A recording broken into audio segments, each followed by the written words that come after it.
CrowdStrike, Pat. Funny, left turn, right turn. I mean, it was kind of another one of those things. Gosh, these like big major world events happen and then the world just kind of forgets about them quickly. I feel like it was less than a month ago. There was an attempted assassination. We don't like, I haven't heard a word about that in like 2 weeks. It's amazing. Like we talked about Kennedy for like the first 40 years of my life. It came up. So it's a funny world that we live in today, that we just like, and the CrowdStrike thing, like literally a couple of weeks ago, like people couldn't get out of Delta. If you were flying Delta, you could not get home. You were trapped for days and days. And their systems were down, and literally someone had to walk around and go terminal to terminal and update these things to get these things turned back on. Cut thousands of flights canceled, $500 million or more of damage. And of course, it wasn't just the damage to Delta, it was everybody that was affected by it. It was a snowball. Now, this gets interesting though, because, this past week, all of a sudden it's coming back and, Delta comes out, says, we're going to sue. There's going to be, we need damages here. And then CrowdStrike comes back and Microsoft comes back. And there was a letter from, Microsoft that came out that talked about how they basically said, look, all the way up to the level of Satya Nadella, we tried to help you guys. We offered one-to-one to come out and help. You declined our offer to help. And as you started to kind of unpack this, you and I both wrote pieces about this. I wrote a pretty long tweet because I don't write articles anymore. I just tweet. But I wrote it where I was kind of trying to break down what happened here. And what it looks like is that Delta has a very, very complex legacy technical estate that exists in its IT. And that, they're running a combination of different server platform, Linux, Windows. They've got many different tools. They've got distributed clouds. They've got, and the long and the short of it was, Pat, is when you have a very sort of distributed and antiquated IT environment, right? Hi, Clifford. When you have that always distracts you, doesn't it? It always does. But thanks for throwing that up. But when you have a really, this antiquated technology estate, Pat, and something breaks, it's probably never one thing, right? There's a lot. It's like a snowball of different things that ended up causing this. And the first thing that I saw as I was reading this letter, I'm thinking to myself, well, American Airlines was on the same, and United was on the same, and they had problems. But ironically, in a matter of just a few days, they were able to get back up. So what was the difference? And so as you're kind of reading through this letter from CrowdStrike, you're looking at it and you're sort of in this environment where there was 5, 6, 8 different technological and software and update and operating system standards being run across these states. And the fact that it couldn't get brought up quickly, blaming it on any one part becomes really, really difficult. Now, of course, you have all the, disclaimers and all the, contractual things that basically says you can't hold CrowdStrike or Microsoft harm, for the damages. That's a whole nother thing, because this is sort of what I would consider to be a above the fold event, more considerable in nature. But Pat, in the end, it looks to me like everyone tried to help Delta. Delta didn't want to be helped. And now, was that because they wanted to preserve their ability to litigate once the damages were created? Was that because they knew technologically that no Microsoft or CrowdStrike alone couldn't come in and solve their problems? There was many things there, Pat, but what I kind of said long and short is this is going to be an interesting precedent set for how, technology failures can snowball into litigation.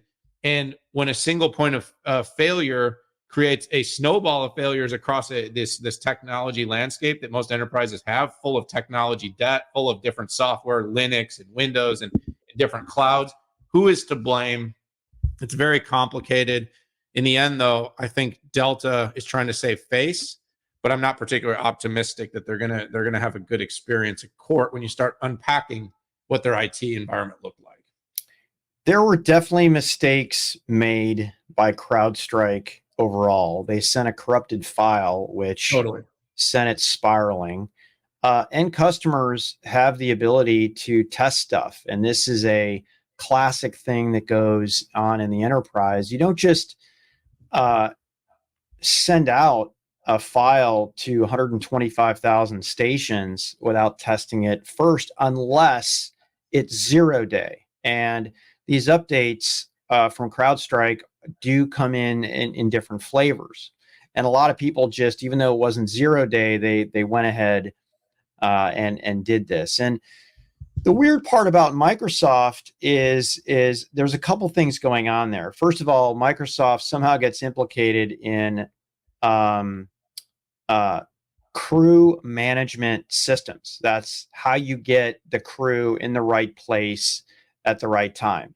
This has nothing to do with a client PC that is sitting there that CrowdStrike made go away. Maybe you could stretch and say that, okay, the flight attendants have a PC, and they couldn't use it because of this. Maybe that's a stretch. I mean, the reality is, and this came out in between Delta and Microsoft, that AWS and IBM and Kyndryl are actually the service providers to those flight systems. I was trying to be nice, by the way. I wasn't trying to call out blame, but well, and I'm just no, there were mistakes. Here are the facts. Okay. And here's come a little editorial, but this is also a little bit of fact. Every modern enterprise grade PC